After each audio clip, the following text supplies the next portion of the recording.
राहुल गांधी अभी लोकसभा में विपक्ष के नेता हैं और ममता बनर्जी पश्चिम बंगाल की मुख्यमंत्री। दोनों नेताओं की अहमियत अलग अलग लेवल की है। इंडिया ब्लॉक के नेतृत्व में भी दोनों की अपनी अपनी तयशुदा हदें भी हैं। जाहिर है प्रभाव भी। ममता बनर्जी अगर इंडिया ब्लॉक की नेता बनी तो क्या राहुल गांधी का कद घट जाएगा? नमस्कार, आप देख रहे हैं न्यूज कॉल 24। मैं हूं आपके साथ सुशील गिरीश। न्यूज कॉल 24 के खास प्रोग्राम ओपिनियन भारत में आपका स्वागत है। वीडियो में आखिरी तक बने रहिए। ममता बनर्जी ने इंडिया ब्लॉक के नेतृत्व को लेकर विपक्षी खेमे से मिले खुले सपोर्ट के लिए नेताओं का आभार जताया है और इंडिया ब्लॉक की सफलता के लिए अपनी प्रतिबद्धता भी दोहराई है। ममता बनर्जी का कहना है, मुझे जो सम्मान दिया है उसके लिए मैं सभी की आभारी हूँ। मैं उनकी अच्छी सेहत के लिए प्रार्थना करती हूँ। मैं चाहती हूँ कि वे नेता और उनकी पार्टियां भी अच्छी रहें। पश्चिम बंगाल के पूर्वी मेदिनीपुर जिले के दौरे के समय मीडिया से बात करते हुए ममता बनर्जी ने अपनी बात दोहराई। मैंने इंडिया ब्लॉक का गठन किया था, अब इसकी देखभाल करना नेतृत्व करने वालों पर निर्भर है। अगर वे इसे एकजुट नहीं रख सकते तो मैं क्या कर सकती हूँ? मैं बस यही कहूँगी कि सभी लोगों को साथ लेकर चलने की जरूरत है। जाहिर है ममता बनर्जी बार बार राहुल गांधी को ही निशाना बना रही हैं। नाम भले न ले रही हूँ। शरद पवार और लालू यादव के साथ साथ अखिलेश यादव की समाजवादी पार्टी के अलावा YSRCP का भी ममता बनर्जी के सपोर्ट में आ जाना खासा मायने रखता है। आंध्र प्रदेश के मुख्यमंत्री रहे जगनमोहन रेड्डी की पार्टी अब तक खुद को निर्गुट राजनीतिक दल के रूप में पेश करती आई है, जैसे नवीन पटनायक की पार्टी BJD। लेकिन अब दोनों का स्टैंड बदल चुका है। दोनों ही अपने अपने प्रभाव वाले राज्यों में सत्ता से बाहर हो चुके हैं। लोकसभा चुनाव के नतीजे आने से पहले 5 साल तक जगनमोहन रेड्डी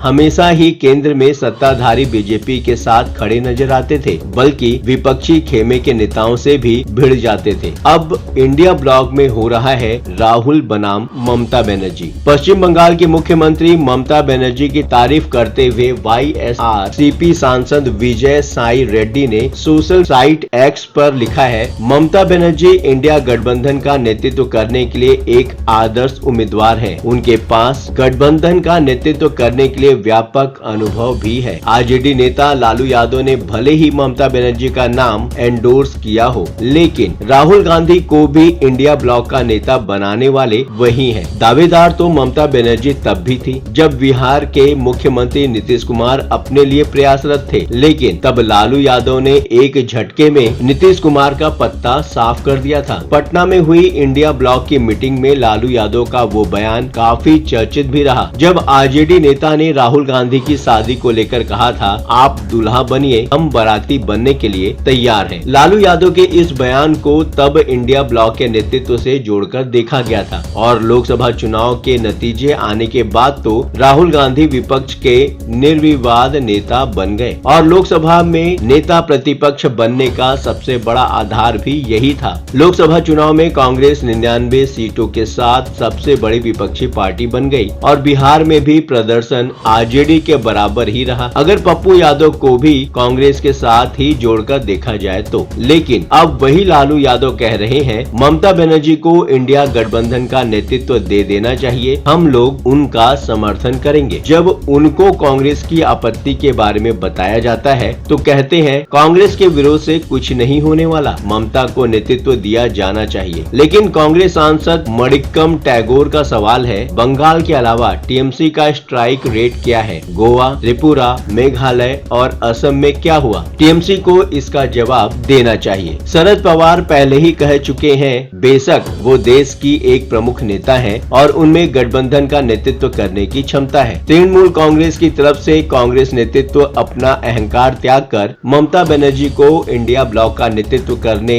देने की सलाह भरी अपील की जा रही है। ये बहस शुरू करने वाले TMC नेता कल्याण बनर्जी कहते हैं, कांग्रेस को ये समझने की जरूरत है कि उसके नेतृत्व में इंडिया ब्लॉक ने संघर्ष किया है। अगर ममता बनर्जी नेता बनती हैं तो ये ज्यादा बेहतर होगा। ये बात भी है कि राहुल गांधी और ममता बनर्जी दोनों की ही अपनी अपनी हैसियत है। TMC नेताओं की तरफ से माहौल बना दिए जाने के बाद ममता बनर्जी ने भी इंडिया ब्लॉक के नेतृत्व पर तत्काल दावा ठोक दिया था। मैं बंगाल से बाहर नहीं जाना चाहती, लेकिन गठबंधन को मैं यहाँ से चला सकती हूँ। राहुल गांधी ने इस मामले में कोई रिएक्शन नहीं दिया। जो बहस चल रही है, कांग्रेस नेता अपने स्तर पर ही प्रतिक्रिया दे रहे हैं और विपक्षी नेता अपनी बात कह रहे हैं। ममता बनर्जी और राहुल गांधी दोनों की अपनी अपनी पोजीशन है, लेकिन ये भी है कि पहले वाले और अब के राहुल में काफी फर्क है। पहली बात, 2019 के आम चुनाव से पहले राहुल गांधी एक राष्ट्रीय पार्टी के अध्यक्ष हुआ करते थे। 2024 के आम चुनाव के बाद राहुल गांधी लोकसभा में नेता प्रतिपक्ष हैं। दूसरी बात, राहुल गांधी लोकसभा में विपक्ष के नेता हैं, एक संवैधानिक पद पर हैं और राष्ट्रीय राजनीति में हैं। ममता बनर्जी एक राज्य की मुख्यमंत्री हैं और ये उनका तीसरा टर्म है। तीसरी बड़ी बात, सबसे बड़ा फर्क ये भी है कि ममता बनर्जी अपने दम पर टीएमसी की चुनावी जीत सुनिश्चित करती आ रही हैं और राहुल गांधी को अमेठी में ही हार का मुंह देखना पड़ता है। लेकिन राहुल गांधी की जो स्थिति है वो पूरे देश में है, लेकिन ममता बनर्जी का प्रभाव क्षेत्र पश्चिम बंगाल ही है। जून 2024 में जब लोकसभा चुनाव के नतीजे आए तो इंडिया ब्लॉक में नेतृत्व का सवाल ठंडा पड़ गया था। ये सवाल हरियाणा और महाराष्ट्र विधानसभा चुनाव के बाद उठना शुरू हुआ है। सबसे बड़ी विपक्षी पार्टी होने के नाते कांग्रेस की हमेशा से ही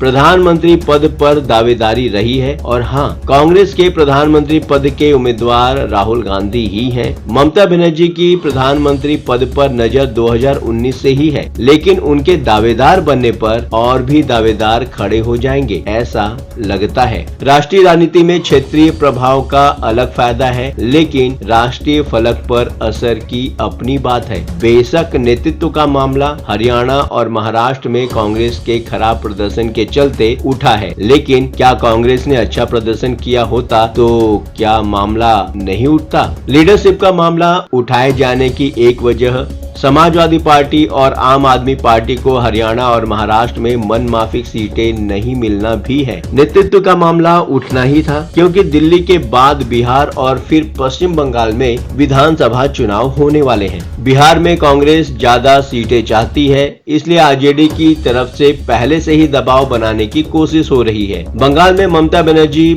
ने भले ही लोकसभा चुनाव में कांग्रेस को सीटें न दी हो, लेकिन यथास्थिति कब तक बनाए रख पाएंगी? ये भी नहीं भूलना चाहिए कि इंडिया ब्लॉक का पहला फोकस राष्ट्रीय राजनीति है। क्षेत्रीय राजनीति भी महत्वपूर्ण है, लेकिन इंडिया ब्लॉक के 2024 के प्रदर्शन की सही पैमाइश 2029 में ही हो सकेगी, न कि विधानसभा चुनाव के आधार पर। और यही वो बिंदु है जहां राहुल गांधी और ममता बनर्जी दोनों के प्रदर्शन, राजनीतिक कद और हैसियत की सही पैमाइश हो सकेगी। आपको क्या लगता है, क्या ममता बनर्जी इंडिया ब्लॉक की मुखिया बनने के काबिल हैं या राहुल गांधी ही सही हकदार हैं? नई सोच और नए नजरिए के साथ न्यूज़ कॉल 24 आपको हर खबर के पीछे के असली मायने क्या हो सकते हैं बताने का प्रयास करता है। आप भी अपने विचारों को कमेंट के माध्यम से हम तक पहुंचा सकते हैं। ये प्लेटफॉर्म है जनता का, आपका, आपकी आवाज उठाने का। अब आपकी बात नहीं रहेगी अनसुनी। आपके विचार, आपके सुझाव हमारे लिए मायने रखते हैं। अभी तक आपने चैनल को सब्सक्राइब नहीं किया है तो देर किस बात की, चैनल को अभी सब्सक्राइब करें। वीडियो का नोटिफिकेशन पाने के लिए बेल का आइकन प्रेस करना बिल्कुल ना भूलें। आज के लिए बस इतना ही। लगातार खबरों के लिए बने रहिए न्यूज़ कॉल 24 के साथ।